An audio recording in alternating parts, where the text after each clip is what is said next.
तो जैसा कि पिछले एपिसोड में हमने देखा था, वांगलिंग ने फिलहाल ओल्ड मैन जीवो का ये जो भी डिसाइपल था, ये उसे मार चुका था और उसकी जो तलवार की म्यान थी और तलवार ये दोनों को देख रहा था। फाइनली ज़ैंग वो अपनी आंखें खोलता है। अब ये ज़ैंग वो कौन है? तो जो भी सीरीज पहले से देख रहे हैं, ये वांगलिंग का पहला रूममेट था हैंगयू सेक्ट में, पर इसने वो येलो गाय का मर्डर कर दिया था, जिसके बाद से ये भाग गया था। अब जब ये ज़ैंग वो आगे खोलता है, आंखें खोलता है, तो ये पूछता है कि ये मर गया क्या? वांगलिंग कहता है, यार तुम तो मुझे पहचानने से मना ही कर रहे थे। फिलहाल ज़ैंग हो इससे गले मिलता है और कहता है क्योंकि मैं थोड़ी परेशानी में था, ये मेरा एक तरह से सीनियर ब्रदर है और काफ़ी खूंखार था, तो फिलहाल मैं इसके सामने तुम्हें पहचानने न पहचानने की एक्टिंग कर रहा था।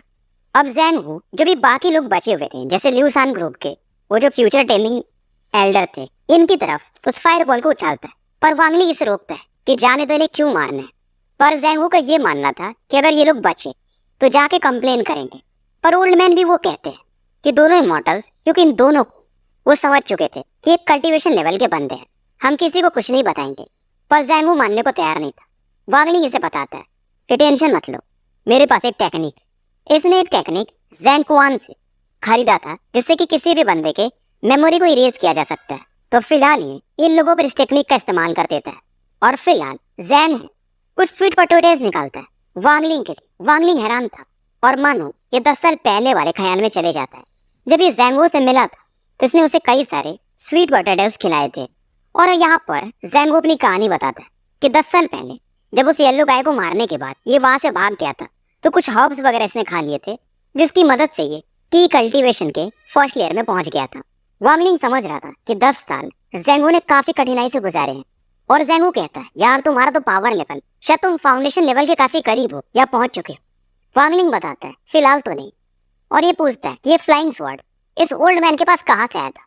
ज़ैंगो को इतना ही याद था कि इस बंदे को ये तलवार जो थी किसी गुफा में मिली थी, और ये बताता है कि तलवार तो ट्रेजर है, साथ में उसकी म्यान भी, और इस तलवार को रिफाइन करना ये और ज़्यादा टफ है। अब वांगलिंग समझ जाता है ये जो ओल्ड मैन जीमू है, जिसके डिसाइपल को अभी इसने मारा है, काफ़ी खतरनाक बंदा होगा। और ज़ैंगो बताता है कि हाँ वो एक इंडिपेंडेंट कल्टीवेटर है और शायद उनका पावर लेवल कोर फॉर्मेशन में पहुंच चुका है, और क्योंकि तुमने उसके डिसाइपल को मारा है तो पक्का वो ढूंढते हुए आएगा। डिसाइपल का जो नाम था वो था बाइजान, और ये कहता है कि तुम्हें हैंगयू सेक्ट वापस लौट जाना चाहिए और मैं फिलहाल टैंग फैमिली में जाके छिप जाऊंगा, क्योंकि जीमो वो वहाँ पे ज़्यादा एरोगेंट एक्ट नहीं कर सकता। वांगलिंग हंसता है कि हैंगयू सेक्ट वो खत्म हो चुका है। ज़ैंगो बताता है कि मैंने सुना तो था, पर मुझे ये पता चला था कि डाओ सेक्ट ने कब्जा कर लिया, पर अभी भी हैंगयू सेक्ट के लोग हैं। फिलहाल वांगलिंग इन मैटर को छोड़ देता है और इससे ये जो टैंग फैमिली थी इसके बारे में पूछने लगता है। अब ये टैंग फैमिली के बारे में बताता है कि शायद उनके पास नासेंट लेवल के भी सोल एक्सपर्ट्स हैं, और उस सिटी में अगर कोई रहना चाहता है तो उन्हें एटलीस्ट एक स्पिरिट स्टोन तो देना ही पड़ता है, और मेरे पास जितने स्पिरिट स्टोन्स हैं उसकी मदद से मैं वहाँ पे एटलीस्ट 6 महीने टिक सकता हूँ। और वांगलिंग कहता है, देखो मेरे पास तो कुछ नहीं है, तो क्या मैं तुम्हारे साथ जा सकता हूँ? और ये टैंग फैमिली के जो हेड थे टैंग जिंग्स थे, जो कि शायद 500 साल तक कल्टीवेट करने के बाद नासेंट लेवल के सोल एक्सपर्ट बन चुके थे। फिलहाल ये दोनों ट्रैवल करते करते आगे बढ़ते रहते हैं और सिटी के काफ़ी करीब पहुंच चुके थे।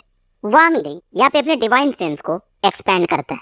जब इसे 2 डिसाइपल्स देखने को मिलते हैं और इनका भी पावर लेवल कल्टीवेशन के 3rd लेयर में ही था। वांगलिंग एक बार फिर से अपने डिवाइन सेंस को एक्सपेंड करता है और एक पर्सन को फील करके ये हैरान था, क्योंकि सामने वाला बंदा ये 30 साल का था, पर उसका पावर लेवल फाउंडेशन लेवल पे पहुंच चुका था। और ये बंदा आगे आता है, अपनी ऑरा रिलीज करता है, तो जो भी लोग थे यहाँ पर ऐसा एकदम मानो हवा में उड़ने लगे। पर वांगलिंग के कारण ज़ैंगो भी फिलहाल सुरक्षित था, हालांकि वांगलिंग भी कुछ कदम पीछे हटने पे मजबूर था। ज़ैंगो कहता है, यार इस बंदे का पावर लेवल क्या है? वांगलिंग इसे बताता है कि फाउंडेशन लेवल, इसने बस अपने हाथ के दम पर लोगों को पीछे फेंक सकता है। अब ज़ैंगो भी इन लोगों को स्पिरिट स्टोन देता है और फाइनली दोनों सिटी के अंदर प्रवेश कर जाते हैं और दोनों बातें कर रहे थे कि चलो हमारे पास ये 500 साल पुराना जिनसेंग है, तो मैं भी इसे बेचकर कुछ समय तो हम गुजार ही सकते हैं। फिलहाल वांगलिंग एक कमरे में आ चुका था और इस फ्लाइंग स्वॉर्ड को अब ये देख रहा था। अभी जो तलवार था मानो यहाँ से भागने को देखता, पर वांगलिंग ने एक लेयर बना दिया था, तो तलवार चाह कर भी यहाँ से निकल नहीं पाता है। और सबसे बड़ी बात ये थी, ये जो स्वॉर्ड था ये टेलीपोर्ट कर सकता था, यानी अचानक से गायब होकर सामने कहीं पे भी प्रकट हो सकता है। और सिटूनन इसे बताते हैं कि इस तलवार का अपना दिमाग है, तो इसे रिफाइन करना काफी टफ होगा। हालांकि तुमने इसके मास्टर को मार दिया है, फिर भी थोड़े एफर्ट डालने पड़ेंगे। और वांग लिंग अभी समझ सकता था कि यानी ये जो तलवार है ये इसके लिए एक बहुत अच्छा वेपन बन सकता है। और फिर इस तलवार को ये गोल्डन सिंबल्स के थ्रू यहाँ पे ब्लॉक कर देता है। और जब भी ये तलवार टेलीपोर्ट करता था तो इसका कलर ब्लू से ग्रीन में चेंज हो जाता था। समय बीतते जाता है और वांग लिंग लगातार इस पर अपना स्पिरिचुअल एनर्जी को यूज कर रहा था, पर तलवार अभी भी ये स्ट्रगल करना नहीं छोड़ता है। हालांकि इसका पावर लेवल 15th लेयर पर था कि कल्टीवेशन के, फिर भी तलवार को भी जीतने में ये नाकामयाब था। अगले दिन की सुबह हो चुकी थी और फाइनली ज़ेंग इसको आवाज देता है कि वांग लिंग वेपन स्टोर चलना चाहोगी क्या। पिलर वांग लिंग इसे मना करता है कि यार मैं बहुत मेन पोजीशन पे हूँ, यानी इस तलवार को रिफाइन करने के। ज़ेंग भी जाता नहीं, ये इसके दरवाजे के बाहर ही चुपचाप बैठ जाता है। समय बीतते जाता है और वांग लिंग इस समय जिसका गॉड था उसका पानी पी रहा था और लगातार तलवार को रिफाइन करने में लगा था। और बीच बीच में सिटुनान भी इसको थोड़ा गाइड करते थे और सिटुनान इससे कहते अगर तुम मेरे पास नहीं आते ना तो 10 साल में भी तुम इस तलवार को रिफाइन नहीं कर पाते। और ये मैं तुम्हें ड्रीम स्पेस की बात कर रहा हूँ, यानी वहां पे 10 साल, शायद बाहर में तुम्हें 50 साल से भी ज्यादा लग जाते, क्योंकि जो तलवार है ये कोर फॉर्मेशन लेवल का, उसमें भी हाई लेवल का एक ट्रेजर है। और जिसने भी इस तलवार को रिफाइन किया था वो एक पागल आदमी होगा। और सिटुनान कहते हैं क्योंकि मेरी बॉडी नहीं है मेरे पास, तो मेरे लिए भी रिफाइन करना बहुत टफ है। वांग लिंग कुछ नहीं बोलता है। सिटुनान थोड़ी देर शांत रहते हैं और कहते फिर भी मैं तुम्हें बताता हूँ, नॉर्मल मेथड से काफी लंबा समय लग सकता है। मैं तुम्हें एक टेक्निक बताता हूँ जिसे कि ब्लड रिफाइनिंग टेक्निक कहा जाता है। हालांकि उसका एक घाटा है, रिफाइन तो तुम इसे जल्दी कर लोगे, पर अगर तलवार इंजर्ड होगा तो तुम भी इंजर्ड होगे। यानी कि नॉर्मल लोग जितना तुम्हें इंजर्ड करेंगे उससे ज्यादा अगर तलवार तुम्हारा इंजर्ड हुआ तो तुम ज्यादा इंजर्ड होगे। पर वांग लिंग थोड़ी देर सोचता है और कहता है फिर भी मुझे ब्लड रिफाइनिंग टेक्निक बता ही दो। सिटुनान यहाँ पर थोड़ा सा माया वाला खेल खेलना चाहता था कि इसे थोड़ा डराता हूँ, पर वांग लिंग को फर्क ही नहीं पड़ता। और सिटुनान कहता है यार मुझे बहुत लंबा समय हो गया लड़कियों को टच किए हुए, उम्मीद है कि तुम मरोगे नहीं, बहुत ही डर के आदमी है ये। और फिलहाल जैसे जैसे सिटुनान इसे पता था यानी ब्लड यूज करके मैं टेक्निक को डिफाइन नहीं करता हूँ, ये उस प्रोसेस में लग जाता है। हालांकि ये प्रोसेस भी लंबा चलता है। फाइनली वांग लिंग रूम से बाहर निकलता है और ज़ेंग हू को थैंक्स बोलता है। ज़ेंग हू भी कहता है यार मैं अभी थोड़ी समय पहले तलवार का जो हमिंग साउंड होता है वो मैं क्यों सुन रहा था, तुम कर क्या रहे हो।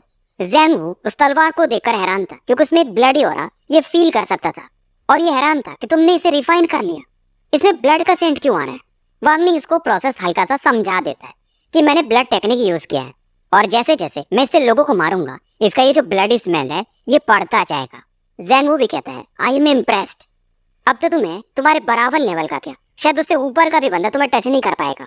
फिलहाल वांग लिंग इससे बातें करता है और ज़ेंग हू बताता है कि जो मंथली एक्सचेंज होता है यानी सामान के बदले जो हम कुछ खरीद सकते हैं वो 3 दिनों के बाद है। हालांकि जो तलवार की म्यान थी ये भी इसे काफी खतरनाक फील होती है, इसके अंदर एक अलग किलिंग इंटेंट छिपा हुआ था। धीरे धीरे 3 दिन का समय निकल जाता है। वांग लिंग और ज़ेंग हू ये जो सिटी का ये जो ऑक्शन हाउस टाइप या जो भी बोल लो उसकी तरफ बढ़ते हैं। अब रास्ते में कई दुकानें मिलती हैं, जैसे कि एक जगह से फॉर्मेशन का एक बुक मिलता है। हालांकि इसमें 50 से 60 पेजेस थे और इसके बदले में जो ओनर था वो बोल रहा था कि 10 मिड लेवल के इसको स्पिरिट स्टोन्स चाहिए और अगर तुम खरीद नहीं सकते हो तो इसे टच भी मत करना। वांग लिंग भी सोचता यार दाम तो काफी ज्यादा लगा रहे हैं लोग। वांग लिंग यहाँ पर वुड मटेरियल्स के लिए भी ढूंढता है पर ये भी काफी महंगे थे। रात का समय होने लगता है। वांग लिंग अपने कमरे की तरफ लौट रहा था, तभी तो कुछ फील करता है और इसकी मानो भौहें सिकुड़ जाती हैं। फिलहाल ये अपने डिवाइन सेंस को फैलाता है क्योंकि एक अलग सा ही उस सन्नाटा से ये फील करता है, एक मिस्टीरियस फोर्स ये जो पूरा सिटी बोल लो या इन बोल लो इसे घेर के था। इवन वांग लिंग का डिवाइन सेंस भी आगे नहीं बढ़ पा रहा था। वांग लिंग तुरंत ही कुछ कदम पीछे हटता है और पीछे से एक आवाज आती कि यार तुम्हारे सेंसेस काफी शार्प है। ये जो बंदा था ये सिर्फ 25 या 26 साल का होगा, सफेद कपड़े पहने थे इसने। फिलहाल ये बंदा 2 लोगों का नाम लेता है, टेंग जिया, दूसरे का नाम टेंग ही, कि तुम उस बंदे ज़ेंग हू को पकड़ लो और उसके कल्टीवेशन को डिस्ट्रॉय कर देना, उसके बाद उसे जेल में फेंक देना। फिलहाल मैं इस लौंडे को पकड़ता हूँ। अब वो जो 2 बंदे थे वो ज़ेंग हू की तरफ पड़ते पर फिर भी वो जाने से पहले कहते पर ये फैमिली के खिलाफ नहीं है, ऐसे रूल्स नहीं है यहाँ पर। अभी जो वाइट कपड़ों वाला बंदा था वो कहता है अगर मेरे ग्रैंडफादर ने पूछा तो उन्हें बता देना कि ज़ेंग हू ने एक बंदे की मदद लेके अपने टीचर को मार दिया, अब हम इसे कैसे छोड़ सकते हैं। और फिलहाल ये बंदा ये वांग लिंग की तरफ काफी तेजी से बढ़ता है और उधर वो दोनों बंदे भी ज़ेंग हू की तरफ बढ़ जाते हैं। वांग लिंग इधर अपने फुल पावर को यूज करता है और यहाँ से भागने लगता है।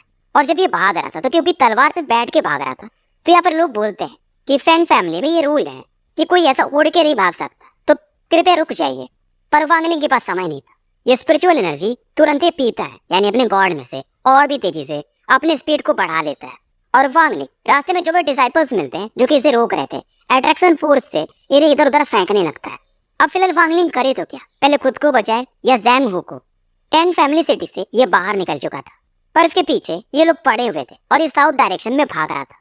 और जो भी डिसाइपल्स थे, इनके पीछे से एक बंदा काफी तेजी से वांगलिंग की तरफ बढ़ता है और एक तलवार चलाता है। अब इस ऑरा को फिल करके सेटुनान भी चिल्लाते हैं कि वांगलिंग अपने डिवाइन सेंस को समेट लो, ये जो भी बंदा है इसके पास नासेंट लेवल का ट्रेजर है, मैं तुम्हें फिलहाल टेलीपोर्ट करता हूँ। अब वांगलिंग के हाथों से एक ब्लू ऑरा निकलती है और पलक चपकते वांगलिंग यहाँ से गायब हो जाता है और सीधा 300 मीटर दूर जाके ये प्रकट होता है। सेटुनान इनकी आवाज में एक अलग ही दर्द था, यानी कमजोरी था, और कहते हैं यार ये जो बंदा है ये फाउंडेशन स्टेज पे पहुंच चुका है इतनी कम उम्र में, और काश तुम फाउंडेशन स्टेज पे होते तो मैं तुम्हारी बॉडी को यूज कर पाता। अपनी कुछ टेक्निक्स की मदद से इसे हम हरा भी सकते थे, मैं तुम्हारी हेल्प करके भी हेल्प नहीं कर पाऊंगा। इधर वो बंदा जो था टैंग ली, ये हंस के कहता है कि तुम पहले बंदे हो जो कि कोर फॉर्मेशन लेवल से नीचे हो और मेरे अटैक से बच गए। हालांकि मुझे जीमो ने बोला है तुम्हें मारने के लिए, तो तुम्हें मारना तो पड़ेगा। वांगलिंग इधर भाग रहा था, ये उसकी तरफ देखता भी नहीं। टैंगली कहता है मैं भी देखना चाहूंगा तुम कितने बार खुद को टेलीपोर्ट कर पाओगे। ये फिर से अपने स्वॉर्ड को उसी डायरेक्शन में बढ़ा देता है।